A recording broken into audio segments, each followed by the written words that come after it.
Hello, everybody, and welcome back to Touchline Table Talks. Martino Puccio, Matt Santangelo, alongside you guys. World Cup keeps on churning, so we're going to give you everything regarding that because the stars are showing up. And Matt, we have to get right into it because today Cristiano Ronaldo, in my opinion, had his best performance at the World Cup since that hat trick against Spain back in 2018.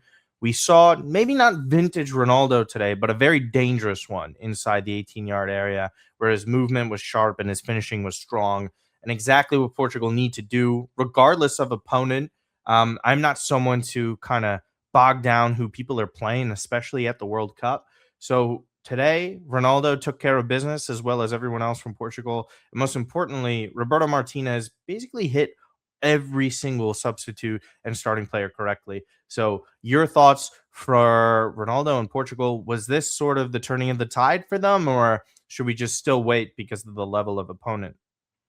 I'm not going to say this is a a groundbreaking. Okay, this is where they launch, and this is the type of performance that gets them going in the World Cup. It's obviously something they needed after the draw against Congo, and obviously all the discussions surrounding Roberto Martinez's selections, his implementation of certain players, and of course Ronaldo not looking like the same threatening type striker that we know he is. But definitely, it's a good response, and especially from Ronaldo, right? I think that this has been such a strange conversation to have for a nation that doesn't really have an abundance of top strikers to choose from. So I think it's clear cut that Ronaldo is the best option for them. I like the way they sort of catered to him today. And I think that, you saw certain players like Nuno Mendes on the free kick. You saw Bruno Fernandes get involved, try to look for him multiple times. I think this was a really good performance overall for Portugal. And I think that's overall what the conversation needs to be. And I think Ronaldo sort of saw that too, right? Where conceding the free kick to Nuno Mendes, he never typically does that, right? Like he always is taking those attempts that close. So for him to get the two goals, could have had probably 3 or 4. I think this is exactly what he needed. And for those saying that, he took maybe the criticisms or the sort of media hysteria around his performances in lieu of what Messi's been doing. A player that gets to 975 goals, accomplishes everything Ronaldo has accomplished in his career. He's a self-starter. He doesn't need the motivating factors of the media to get him motivated and to get up for this game. So I think that part of it, I think, is a little bit more exaggerated, but this was a good performance, and Ronaldo and Portugal definitely needed it. Yeah, for me, it's always consistency, especially in this Roberto Martinez era. Yeah. The Congo match was really difficult. It was hard for them to break that low block. They didn't have much fluidity within it. Ronaldo definitely could have had 4. Yeah. Uzbekistan keeper made a phenomenal save in that second half on the left-handed strike after he basically almost intercepted his pass on the goal kick. And then secondly, he clearly missed that first opportunity within the first few minutes of the match. But all in all, it just doesn't matter. I think the first finish is the exact movement that he could still provide to you. I don't necessarily believe on that second one he's going to have that ability to run in behind a defense where he has a little bit more time than people would like to admit. But the finish was just so tidy on that one. I think the first one impressed me a lot more because the ball striking ability on the near post. I was just a more confident Ronaldo that you'll see. I'm not completely sold with them because of what we've seen under Roberto Martinez over time. And I still maintain he's the number one culprit for what has been going wrong with them. I still think Ronaldo, over the course of 90 minutes, I didn't like how they kept him on for 90 minutes. I don't think it was necessary with his age and his body at this point. I think he needed more time to rest, but he's a sicko just in general. He's never really going to give up that position there. Maybe he does rest in the next match against Colombia. For me, you got taking care of business here. You get your 3 points. The differential is huge on the margins. And our guy, Rafael Leao, did get a tremendous finish for himself. So that was a nice morale booster. I think he has like 3 goals in 100 and something minutes in his World Cup career. So that says a lot. But yeah, all in all, Ronaldo, Portugal, they dominate. Looks like they're moving on. We'll see what happens tonight with Colombia and Congo. But yes, fine performance from him. And continuing on the stars trend here, Santangelo, I mean, Messi is just like, I don't like do this Messi and Ronaldo thing all the time. This is really just when the World Cup comes about or major competitions. This Messi stuff, just like, I don't give a shit about the Ronaldo side of things. What Messi is just singularly as himself is incredible. I cannot begin to fathom what this guy does at his age. And we all knew this was sustainable. We say it week in, week out, or Mhm. whenever we discuss Messi. Him aging like this should surprise absolutely nobody if you watched him in his career. He is a genius. He is the smartest player that has ever lived. I don't think that there is a close second to him or whatever if people want to debate that. But it is very clear and obvious to me that this player at this stage, dominating, like changes narratives about so many other players in their careers, where you're probably heading towards a third tournament right now with the way he started, and we'll see what their path is like. That he is the best player in a third World Cup in his career. To even do it one time defines an entire player's legacy. To do it in three separate tournaments, and once where you're 34 and the other being 38, says a lot about you as a player. Mhm. Especially at the back end of this career where, listen, I think they are some of the better teams that he's had in Argentina. The federation definitely changed things around. I think there are parallels with Ronaldo too. But Messi, Austria is a quality opponent. Algeria is a quality Mhm. opponent. I don't want to hear it. Probably should have back-to-back hat tricks to open up this World Cup. He's all-time leading goal scorer at the World Cup. He's tied joint for most assists in World Cup history with Maradona. I don't care about the amount of matches he's played or the longevity stuff here. That's what makes it incredible. We're basically in year 20 and he's still doing this. Um, I mean, sustainable for the rest of the tournament. I know you tweeted about it. This is sustainable play, but my God, I don't know how people aren't taken away by this madness. That's him at this point. It's just not surprising. It's just amazing. You just have to enjoy this ride. Yeah, I think you look at the way Messi's been able to sort of reinvent himself in a way these past couple World Cups and past years as a player. Now, obviously, the technical brilliance, the genius, the Messi magic, that is all still very much there. But this is a player that is not going on those same speedy, blazing runs that we saw at Barcelona, where he's getting the ball, dribbling by three, four guys, and beating teams on his own. He can still do it. He's playing in MLS with Inter Miami. The opposition is inferior to what we're seeing in Europe and in a lot of these South American countries. Yeah. But the way he's able to manipulate the opposition and sort of move the opposition almost like chess pieces. Like, I'm going to move this player here, so now it's going to open up this, and that opportunity to make a pass or to take a shot is going to present itself. And I Right. think that is sustainable. That he's never been predicated as a physically dominant player. That has never been his game. And even now, despite not having the same speed, because he has lost a step, man, he's still able to sort of sit in that final third when he gets the ball and make magic happen. And I think even if there was a slight regression or drop off in his play from now until the next World Cup when he'll be 42 and then 43, like we're seeing Right. now, is he still not a solid enough player that Argentina could call him up and he can make an impact? Absolutely, he is. So I think that we have to just appreciate what we're seeing in the now, his sixth World Cup appearance, and the fact that, yeah, this is a player that is just leaps and bounds really above anyone at this age and doing so in a way that makes it look very easy, and it's simply not. No, none of this is easy, and the same thing goes for Cristiano Ronaldo Yeah. too, Yep. where you're really just like sitting there, and like it's become the norm in a lot of sports to Yeah. see superstars age like this, but they're almost like kind of just because like how everybody is like what Mbappe is doing too is get It's like they're a overshadowed. victim of their own success. It's like they set the It's bar so high. it's stupid. Messi can literally like Messi had just set the goal scoring. Why does it matter how many games it took? Isn't it impressive enough that he's able to play in this many World Cup games? Yeah. Why is that like held against him? And his record over the past three matches itself, Matt, in the World Cup is 7 goals. And one of them was a obviously the penalty. Or right, there was maybe two penalties. I can't remember at this point, but that doesn't matter. That's entire players' legacies to get 7 goals in the entire tournament's history, right? We saw the Mullers of the world obviously start off tremendously in his career. It little tailed off and flamed out towards the end. Klose, I mean, it felt like the longest time him and R9 were the ones carrying that record. But to just see them catapult themselves into this scenario, and again, joint assists, most assists, joint most assists. It's not even just the goal scoring. And there's more for him to do. Like, it is so hard for me not to look past this and say, how is this not the best player that you've seen at this point? Because it doesn't matter what he does at this point. It's just house money. It's still that impressive. And where people want to say, like, oh, well, Ronaldo's 41, they're both insane. But to do this, like, clearly the best player. It's one thing to be productive. He's been the best that I've seen out of all these games so far. We see Harry Kane miss finishes that are kind of like wide open to him. We've seen, I mean, Mbappe's been incredible, and so is Haaland, who we'll talk about. But just even some of these other top players that you're seeing in their primes right now are not doing what he's done at 38. So for me, I mean, just hats off to him and Argentina as a whole. They look very strong.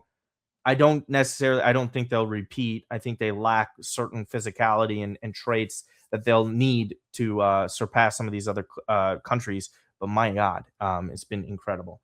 So have the two players that kind of represent this new next generation, if you will. Exactly. You took the words out of my mouth. We'll start with Mbappe. We've said this on the State of Play podcast years ago, and I think me and Barisha had mentioned this. At the time, I said something of the ilk of, this is the potential of the greatest international player that we've ever seen in Kylian Mbappe.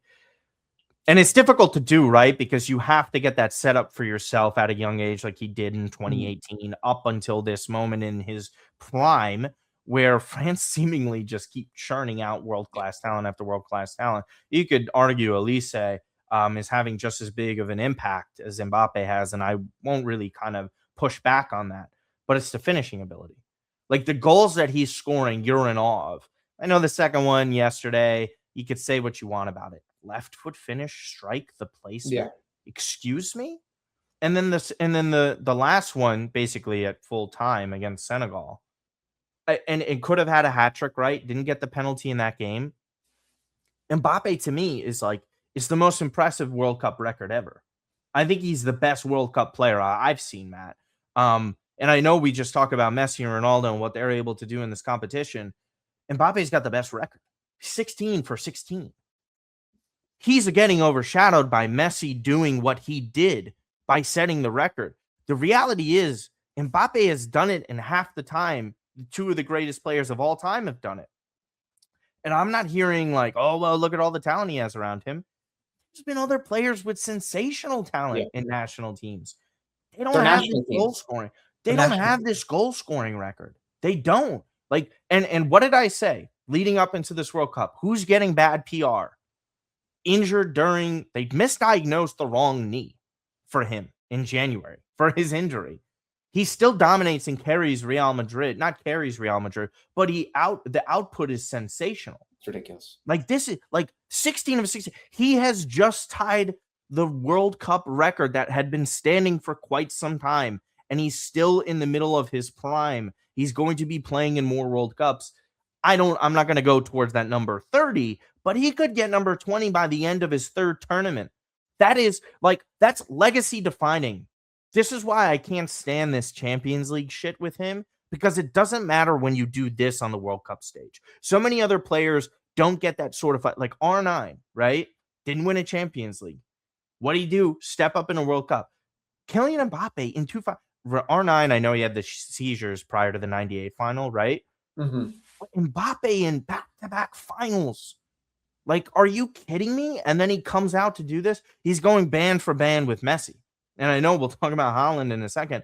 But like Mbappe, to me, I don't think it's hyperbole or exaggeration at all to say Mbappe is the best international World Cup player that I've ever seen. I was too young to see R9 at that peak, or Ronaldinho or Zidane.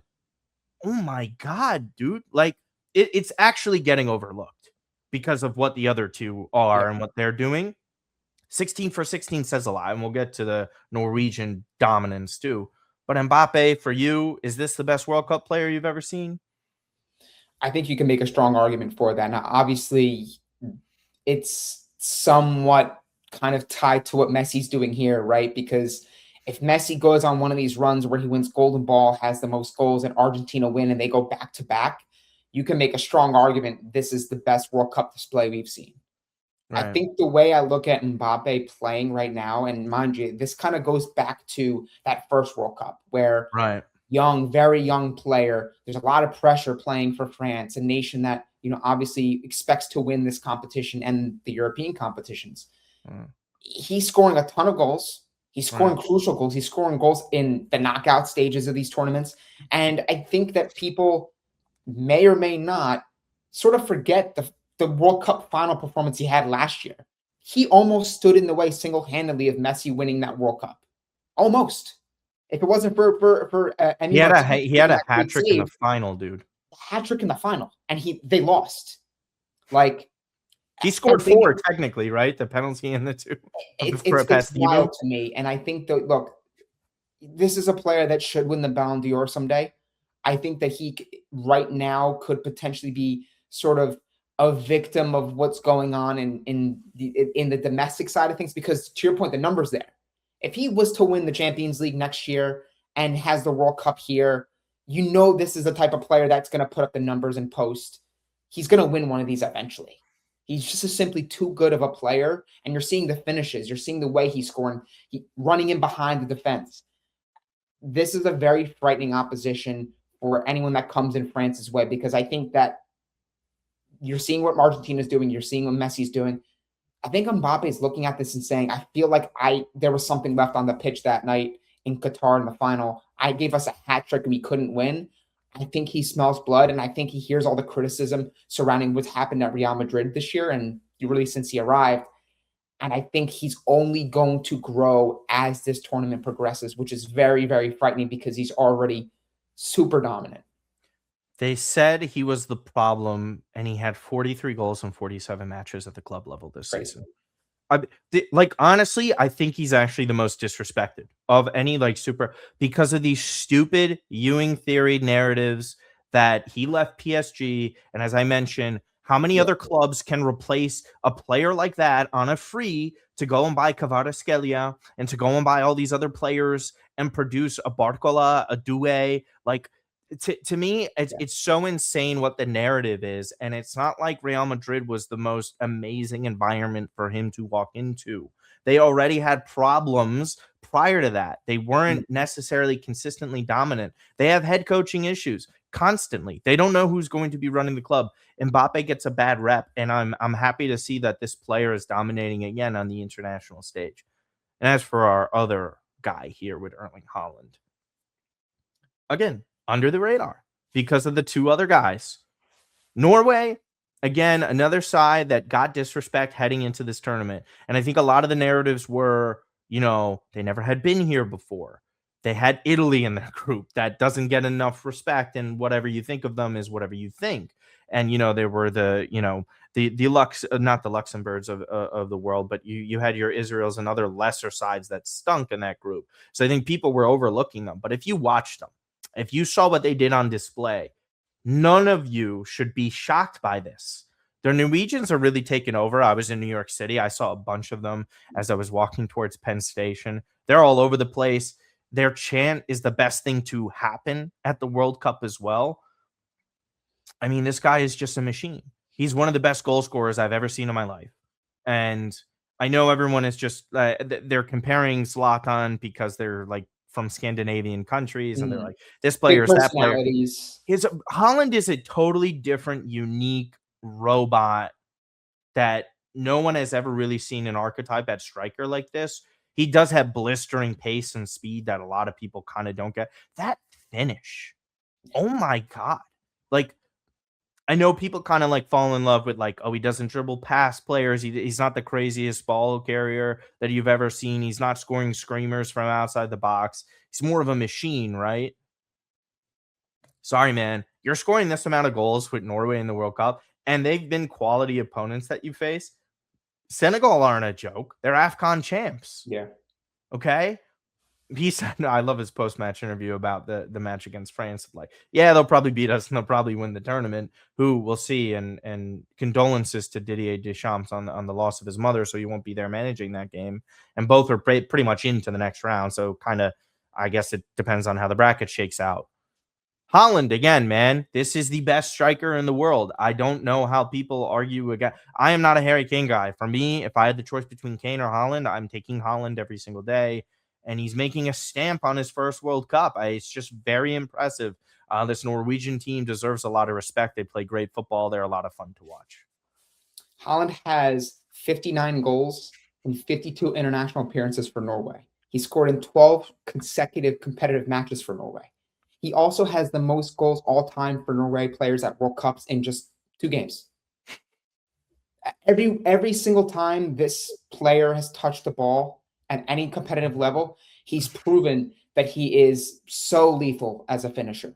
What were the arguments and indictments on him very early on in his career? He's at Salzburg.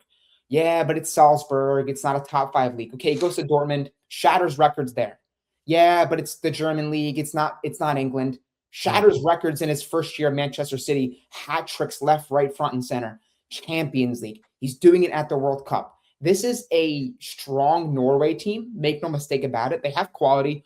Odegaard, Berg, just to name a few of the players. But I think you're really starting to see this Norway team really cater everything they need to put Haaland in positions to score, and he's going to just do the rest. But also, this is a player that I think the nature of him as a player and the personality, they can hop on his back and they can go deep in this competition. When you have a guy like this that needs a half chance, a third chance, great in the air, a physical specimen, fast, explosive, that has staying power. Those are the types of players, the mercurial talents that make deep runs and that define history in this competition. And I think it's an absolute joy to watch. And it's crazy because we're talking about Ronaldo, we're talking about Messi, we're talking Mbappe. And this guy's 4th in our pecking order in our conversation for this podcast. And all he does has been scoring his entire career. So I think we need to start giving Haaland more flowers than he's already probably been given. Because I think for all the people that criticize him, well, he doesn't do anything much outside of scoring. 59 goals in 50. Does it fucking matter? Like, we see people in Zaghi, and why didn't that's his like role? I think it was like the overlap where Roy Keane, like Keane can die with a billion grudges. He will never like get over Sir Alex Ferguson treating him the way he did. He will not get over what Haaland's father and that situation was. So he has to take these negative digs and comments at a kid who never did anything to him, where the comments are, oh, well, he's just a championship level player if he doesn't score all the goals. But does it fucking matter? It doesn't. I'm sorry. Like, Shaquille O'Neal can't shoot a free throw. Who gives a shit? He's the greatest interior presence that ever existed in the NBA. So why does it matter if he can't do 3-pointers, if he can't pass like Magic Johnson? That doesn't matter. He has one job, and it's to score goals. And quite honestly, he does it better than anybody else. How many goal scorers in your life you've been watching early 2000s, same as me? How many goal scorers have you seen better than him? I think the only 2 that I've seen are the 40-year-old geriatrics that we got in this tournament. I'm not taking anyone else. I could concede Lewandowski to you as well because I know that's your guy. But what else? It's literally everywhere he goes. Every team. Dude, he's turned Norway into a powerhouse. He's put them on the map when it comes and there's plenty of great talent on there. Yeah, they play very well. It's a huge system. Shout out to Jens Petter Hauge, who's also on that squad as well. Come on, man. You cannot overlook, and it's funny, 4th in the pecking order. And it's like, what? And already, by the way, qualifying for the tournament was huge for Norway. Qualifying for the knockout stages is huge for Norway. But to also be playing great in the World Cup, this is arguably their best ever. I don't know the extent of all their history at the World Cup, but hell, I know it's the best I've seen in my life. And you know what? Who knows? Any game in the World Cup in this sport, if you give yourself an opportunity, he's just dangerous. Yeah, they're not bad defensively. People are acting like it's like there's going to be gaping holes with them, and like it's just something that they'll be diced open like Team USA would against another side. Norway can go man for man with any team. Like they have that offensive prowess. And when he is so dangerous in the 18-yard box, it's going to get a lot of attention. There are guys around him that could be threats as well. So we're starting to see that. And I mean, these two are just a special duo in this generation. It's been a pleasure to watch them. Real quick too. And I think, go ahead, go for it. Sorry. Yeah. Norway is one of those teams that came into this tournament as a dark horse that is actually like living up to that and actually performing. We talked about Turkey and some of these other nations that Belgium came in with expectations to get out of the group and to probably make some noise. And they're achieving what they're achieving because they have a player like Erling Haaland. Make no mistake about it. What he's doing is absolutely insane. And that's the problem with common day discourse when it comes to judging and analyzing football players, especially strikers. There's people are so fixated on, okay, but can he get out of the box? Can he drift? Can he link up play? Can he do all these sorts of things? Can he do this? Can he do that? And they forget that his primary job, the reason why he makes the big bucks, the reason why he's at the big club scoring goals and doing what he's doing is to score goals. That's his job. And he does it, in my opinion, right now better than anybody else. Left foot, right foot, header, running through the channels, running past players. This is a very special player, and I think it's going to be very fun to watch him sort of go through this competition and see how far he can really take this Norway team. House money for them. Out of any team, it's just house money. There's no pressure. They've exceeded the expectations dramatically. Just this team is. There's so many people who ignore qualifiers. I don't get it. Like that shit matters. They dominated. That, like, Italy, I know, has the rep that they have because they missed 3 straight World Cups. They're not complete slouches, and they dominated them over the course of 2 games.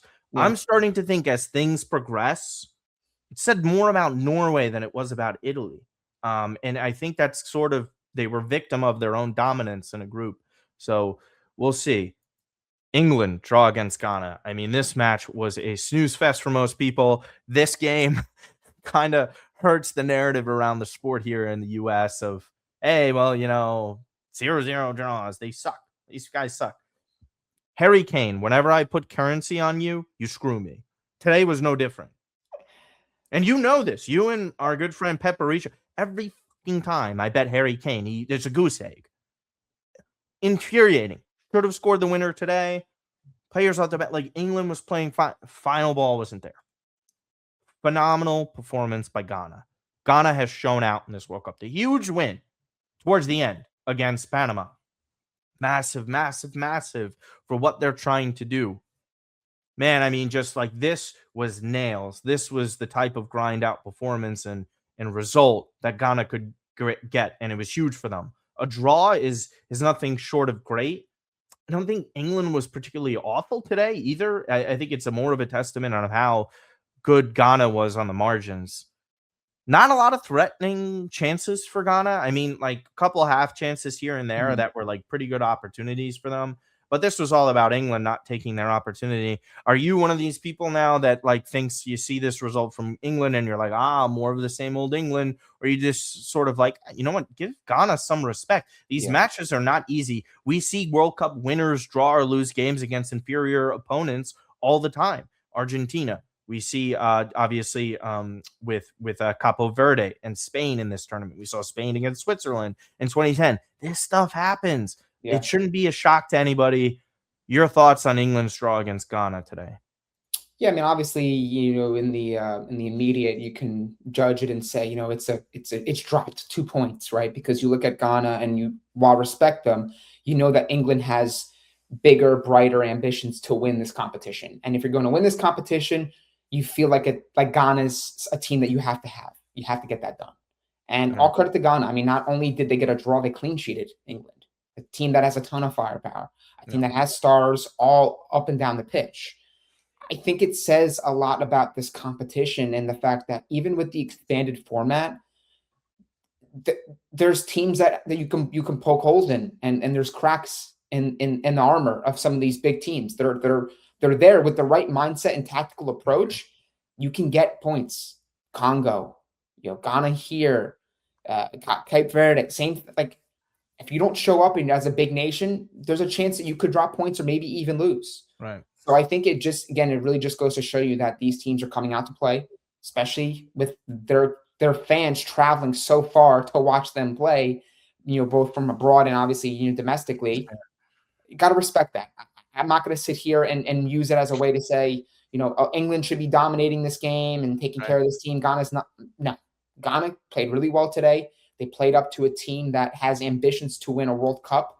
Right. And for them to get a clean sheet, I think says a lot about how Ghana expect to go far, to make some noise in this competition. And these African nations, they're no joke. They want to make deep runs. They want to make their country's proud. We saw Morocco at the last World Cup. I think there's definitely room for some African presence deep in this competition. Nobody should be surprised if you're watching everything with international football. No. Ghana has also been a respectable side that has Yeah. had heartbreaking losses. In 2010 against Uruguay was one of the most devastating losses I have ever seen in my life. Yeah. With the Luis Suarez handball and the penalty miss. We know this. And we're still missing Nigeria in this World Cup, which is still so crazy to me. I believe it's back-to-back World Cups they've missed. African teams don't get enough respect. No. And I even think Middle Eastern teams, Asian teams are not getting enough respect. And it's funny to me because a lot of people have these narratives and thoughts, and I'm sure you get the same questions for people who are a bit more casual and they know you're well-versed in all this stuff where they're like, isn't it crazy when so-and-so country is playing like this, like Congo doing this again? Congo was a great defensive team in AFCON. Why can't they get more credit against Portugal when Portugal are having issues distributing and they're sending in balls out wide into the box? Play the games too much on paper. That's what it is. It's ridiculous and good on people like Morocco. Were the better team against Brazil, and people are like, "Oh my god, like Brazil!" It's like, brother, the Brazil you think about hasn't been around for 20 years. It feels like it's Brazil only in name and history and prestige, and not modern day. It's modern day is. I'm sorry, it's especially with Morocco having done what they did at the last World Cup and having star players in their team, and they just narrowly lost AFCON. This is a generational African team, one of the greatest African teams of all time. They literally went to a semifinal, had the opportunity to get to that, but like it wouldn't have surprised most people. Incredible, honestly, and I'm really loving this tournament. No one is too good for anybody. Like Capo Verde also showing that there are no slouches either. I know Uruguay and CONMEBOL really not having the best of tournaments because we've seen what Ecuador was doing too, awful finishing. But yeah, I'm loving this tournament. It's been a 10 out of 10. Let people know where they can go and follow you and your content. You guys can follow me on Twitter at Matt_Santangelo and on Instagram at Matt_Santa22. And as always, thank you guys for the support with our podcast and across all our social platforms. Yes, we're doing great. We've slowed back a little bit on the Milan content. I've given everybody a break mentally, maybe for myself, maybe for Matt. Yeah. So I was like, let's just do touchline tonight. Let's punt on the Milan stuff. Look, I came here with an Italy jacket. You do. I went international. I was about to. I had the USA Michael Bradley jersey in the previous episode. That was Michael Bradley from 2010, by the way. That's the only USA jersey I have, and then I have a nice Italy jacket. So I'm kind of. I don't have a USA kit. I was thinking of the Pulisic away shirt with this one, but then speaking of tough to get them. They're very expensive. Speaking of shirts, I went to try and go and get. I didn't try and get. I looked at the Italy shirt again. I was like, we left this beauty. It's just gonna. It's still in big sporting goods, and it's not marked down. It's just sitting there. It's just like I don't even know how to describe what that kit is. It's just lost in history. It's really what it is. Yeah. It's beauty and. It's a relic, a beautiful relic that never seen the light of day. Better term to use and phrase. You guys can go and follow me on Twitter at Martino Puccio, Pooch, at Martino_Puccio on Instagram. Ton of our content on there. We're so close to 1,000 followers for that Milan podcast. Touchline Table Talks. We're here. We're consistent. We're getting the clips out. We're getting good feedback. Matt also thinks Messi could win the Golden Ball. That was something that we discussed last episode. I thought we did a pretty good job of encompassing everything, and go back and check out the episode that we did with Roberto Rojas. Once again, thank you guys so much for tuning in. Please, Apple, Spotify, give us 5 stars. We need more audio listeners. I know we collab with our That Milan podcast channel here, but at the end of the day, it means so much if you continue to support us here. Get us to 300 subs on this channel. We are oh so close, so we really appreciate it. Thank you guys so much. We'll see you next time.